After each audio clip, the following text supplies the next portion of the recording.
SRP nilangkob nga hisgutan.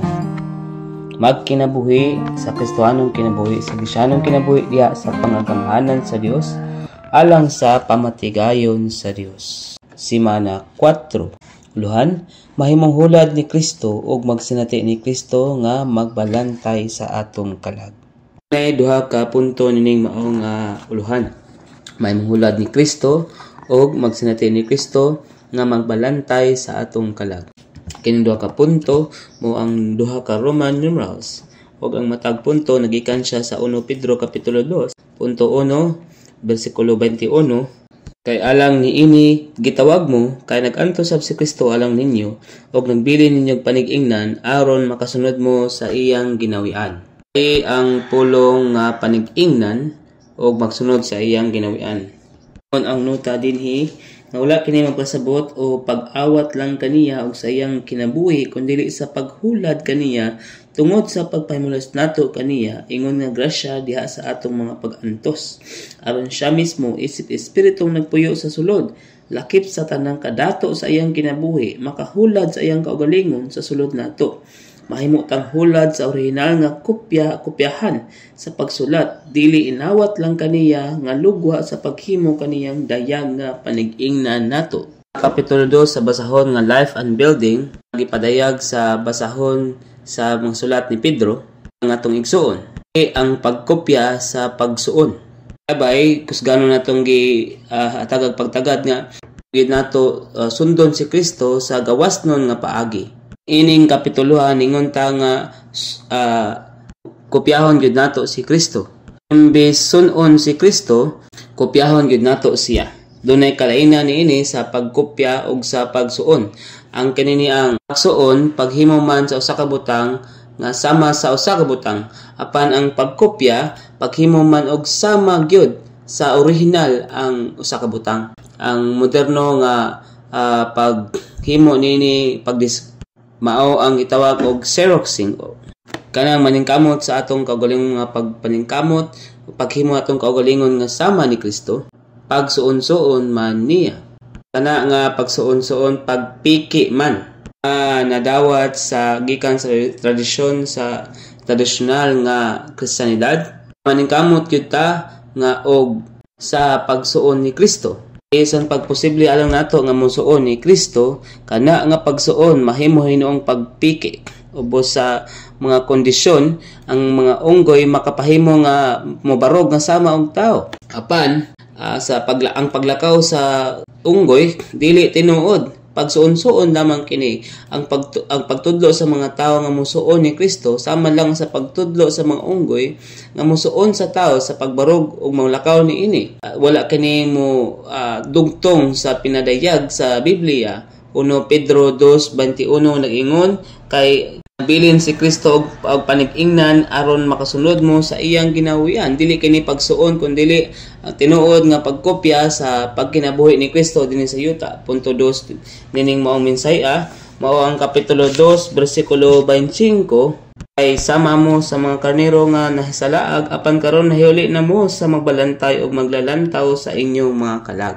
May usa ka bersikulo nga nag-usa niining mga bersikulo mga punto Ining bersikulo mao ang Mateo 11:29. Isangon ninyo nga akong yugo ug magtuon mo nako kay malumukod ug mapabsanog kasing-kasing ug makaplag mo pahulay alang sa inyong mga kalag. Magkat-on mo nako. Nagpasabot kini sa pagpasanay kini. Yon makakaplag mo pahulay sa inyong mga kalag. Unay pagsinati ni Kristo ingon nga magbalantay sa atong mga kalag. Roman 1. Isip mga magtuto ni Kristo, mahimo tang hulad ni Kristo nga panig-ingnan nato. Dunay 5 ka mga punto dinhi ang A ug B nagpakita kanato sa sumbanan kung butang dunay pagpasanay kinahanglan dunay sumbanan. C ug D nagpakita kanato sa kahikayan sa pagpasanay.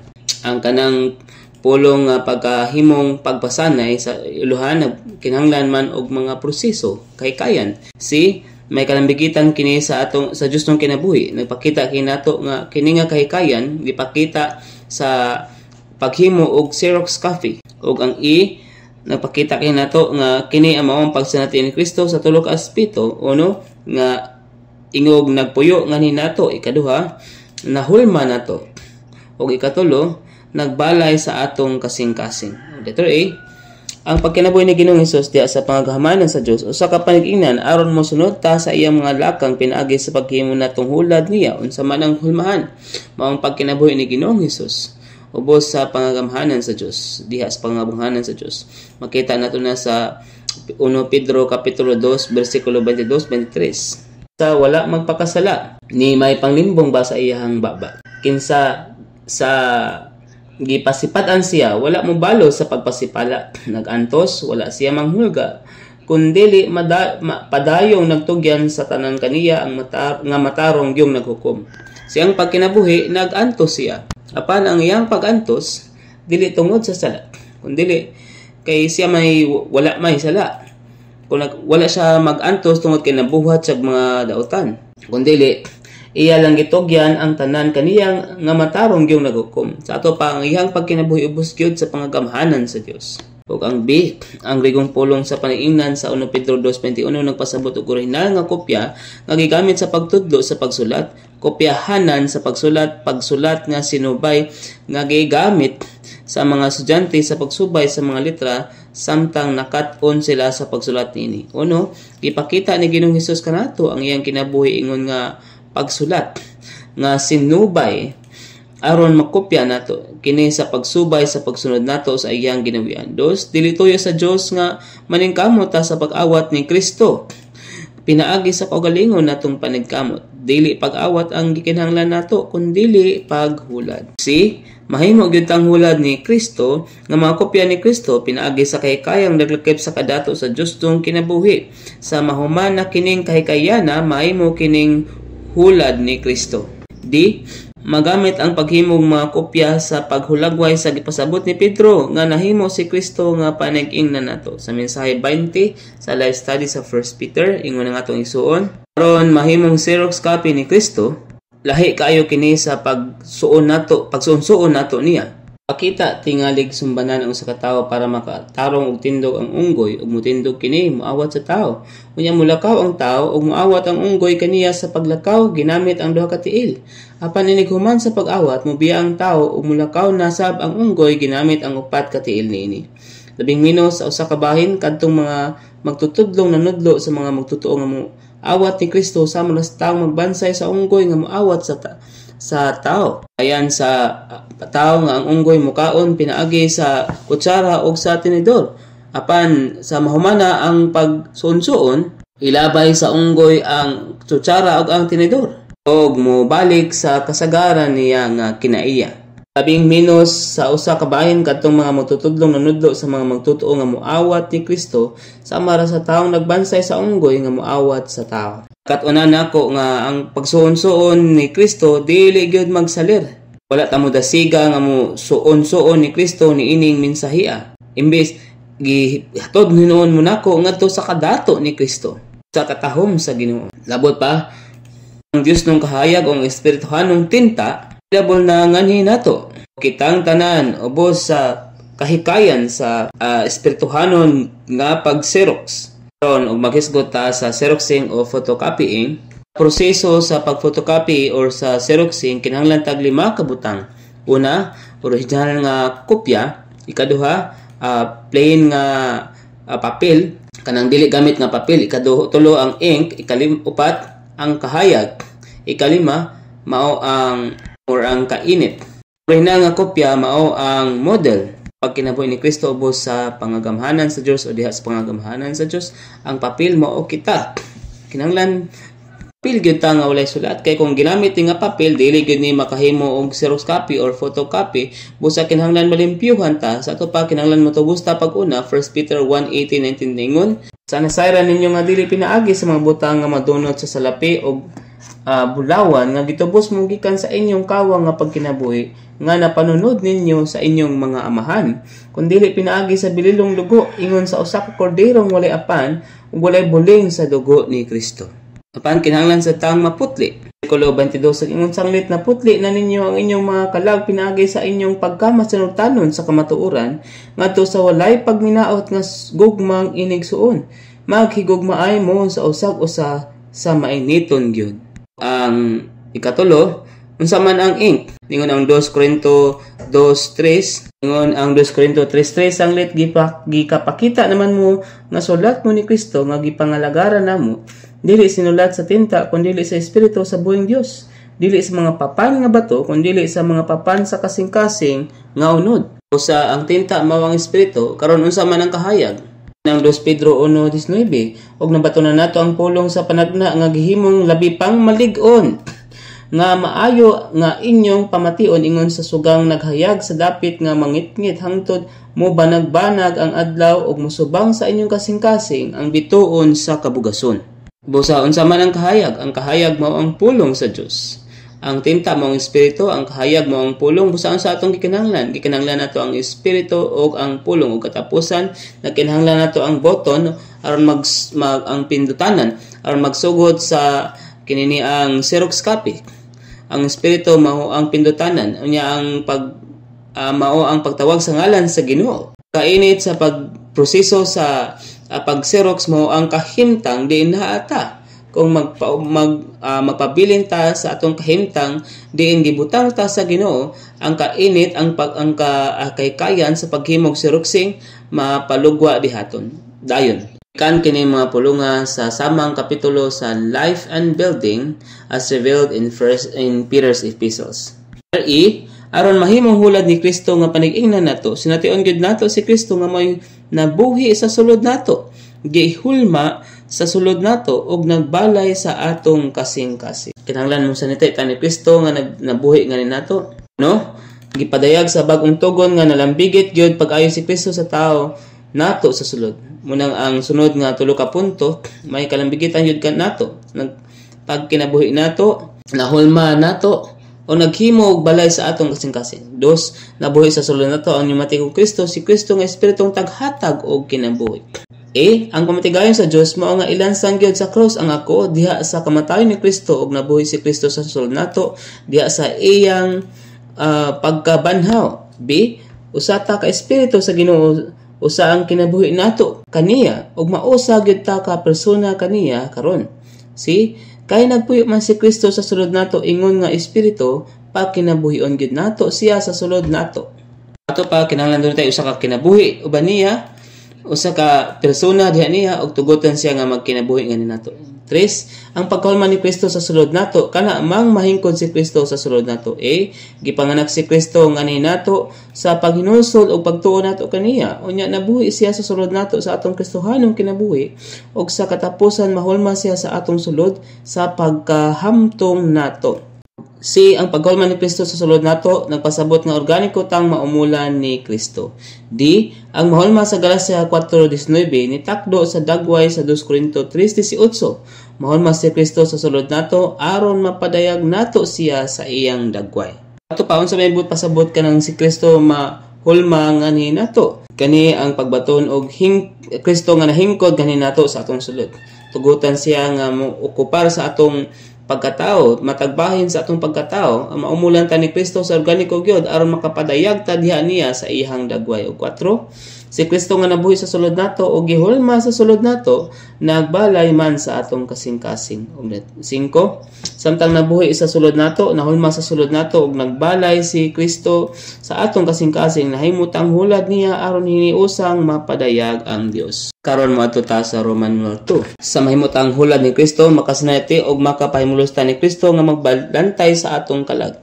Sumala ni siya sa chronological order sa kronolohiko nga hanay mga bersikulo. Mahimutang hulad ni Kristo, dayon makapahimulos ta og makasinati ni Kristo ingon nga magbalantay sa atong kalag. Apan kung basahon nato ang nota sa 2:25, karon siya ang magbalantay ug maglalantaw sa atong kalag diha sa kinabuhi sa pagkabanhaw sa sulod nato. Kaingon niya naman makagiya siya nato ug makasangkap og kinabuhi aron makasunod ta sa iyang ginawian uyon sa panag-ingnan sa iyang pag-antos. Tuyog diha iyang kahikayan, labi ta nga mahimong hulad ni Kristo, labi sad ta nga makapahimulo sa pagpangatiman ni Kristo nga magbalantay sa atong mga kalag. tang makapahimulos niya nga magbalantay sa atong kalag, labi sad tang makasunod sa iyang mga lakang sumala sa sumbanan. Dunay 5 nga punto dinhi. Ang A o B nagpakita sa niya nga magbalantay nato. Siya ang pneumatikong Kristo, siya ang espiritong taghatag og kinabuhi sa atong espiritu nga nagbalantay, nagatiman ngani kanato. C o D nagpakita sa kung giunsa niya paghimong magbalantay sa atong kalag. Gipahiuli niya ang atong kalag. Ang D gani nag-ingon nga gihatagan niya pahulay ang atong kalag. Unyag E, di lang kay masinatayan nato siya sa atong espiritu, kundi mapahimuslan sab nato siya sa atong kalag. A, isip magbalantay sa atong kalag. Nang lantaw ang pneumatikong Kristo sa kahimtang nato sa sulod. Nagtagad sa sitwasyon sa tao nato sa sulod. 1, ang organikong pagpangatiman niya ni Kristo labig yung nagtagad sa atong kalag. 2, giatiman ta ni Kristo sa pagatiman niya sa kaayuhan sa atong kalag ug sa paglantaw niya sa kahimtang sa tao sa nato sa sulod. Ug 3, sulod nun tiunay og organikong paglipay kining matanga sa pagpangatiman. Og B, kay makutiman kaayo ang atong kalag. Nagkinahanglan ta ni Kristo nga mao ang espiritong taghatag og kinabuhi nga naa sa atong espiritu nga moatiman sa atong kalag. Magtagad sa atong hunahuna, pagbati o pagbuot og sa atong mga problema, mga panginahanglan og mga samad. No? Isip pneumatikong magbalantay nato og giatiman ta ni Kristo sa kinahiladman sa atong espiritu. Og 2, nagsugod ang iyang pagpangatiman sa atong espiritu og nikaylap sa tanang bahin sa atong kalag. Siya ang pneumatikong magbalantay na siya sa atong espiritu, busa nangatiman siya, nagsugod sa atong espiritu, unya karon nangatiman siya sa atong kalag, nikaylap siya sa matag bahin sa atong kalag. Unya 3, nagsugod ang iyang pagpangatiman sa atong espiritu og nikaylap sa tanang bahin sa atong kalag. Gikan sa atong espiritu maabot si Kristo sa tanang bahin sa atong kalag ug malumo, organiko og malangkobon sa tanan nga moatiman nato. Unya si isip magbalantay sa atong kalag, gipahiuli ni Kristo ang atong kalag. Unsa may igbot pasabot anang gipahiuli ni Kristo ang atong kalag? 1, kanang mapahiuli ang atong kalag nagpasabot nga madasig ta pag-usab. 2, ang pagpahiuli sa atong kalag naglakip sab sa pagbag-o o pagtransforma. Og D, isip magbalantay sa atong kalag, papahulayon sa Ginoo ang atong kalag. 1, kitawag sa Ginoo ang mga naningkamot nga mutuman sa kasuguan o naningkamot nga malampuson sa bisan unsang buhat nga moduol niya aron makapahulay. 2, kini nga pahulay dili lang nagpasabot nga nakagawas sa paghago o uluwan ubos sa kasuguan, reliyon o bisan unsang buhat o kaakuhan, dili sa hingpit sad nga kalinaw ug bug-os nga katagbawan. 3, ang pagsangon sa yugo sa Ginoo pagdawat man sa kabubuton sa Ginoo. 4, nagkinahanglan ang Ginoo sa ingon niana nga kinabuhi, nagpapugong og nagtagad sa kabubuton sa iyang amahan. Bug-os siyang natagbaw sa kabubuton sa amahan og nakapahulay sa iyang kasing-kasing. 5, ang pahulay nga makaplaga nato sa pagsangon nato sa yugo sa Ginoo pagkat-on kaniya pahulay man sa sulod, pahulay sa atong kalag. Ug ang E, sa giatiman ug gipasiguli sa Ginoo ang atong kalag, dili lang ta makasinati ni Kristo kundi makapahimulos sab niya. Naagyod sa atong espiritu ang pagsinati kang Kristo, panaa sa atong kalag ang pagpahimulos kang Kristo. 2, kung doon ay problema sa atong kalag, makasinati tingali ta ni Kristo apan dili ta makapahimulos niya. Munang ang Pilipos 2:2 nang ingon, hingpitan ninyo ang akong kalipay nga maghuna-una unta mo sa samang butang, magbaton og samang paghigugma, mahiusa sa kalag, maghuna-una sa usa ka butang. Taon mato makabaton og kalipay nga mao nga atong pagpahimulos maghuna-una kita sa usamang butang, bisan man gani sa usang butang madugtong kita sa kalag. Dili ang problema ang espiritu kundi ang kalag. Sab ang Pilipos 2:2, Pilipos 4:2, mutambag ko ni Judias o mutambag ko ni Sintike nga maghuna-una sa maura nga butang diha sa Ginoo. Bersikulo 4 nang ingon, magkalipay mo diha sa Ginoo kanunay, moingon ko pag-usab pagkalipay mo. Busa si Pablo nagtabang nining duha ka mga igsuon nga maghuna-una sa samang butang diha sa Ginoo nga mo atiman gyud sa ilang kalag. Aron nga dili lang kay makasinati sila kundi makahilusad, magkalipay sa katapusan sa bahin ni Kristo naagyod sa atong kalag ang pagtilaw nato. Mao nga aron makapahimulos ta ni Kristo nagkinahanglan ta sa Ginoo nga moatiman sa tanang bahin sa atong kalag, ilabi na sa atong hunahuna.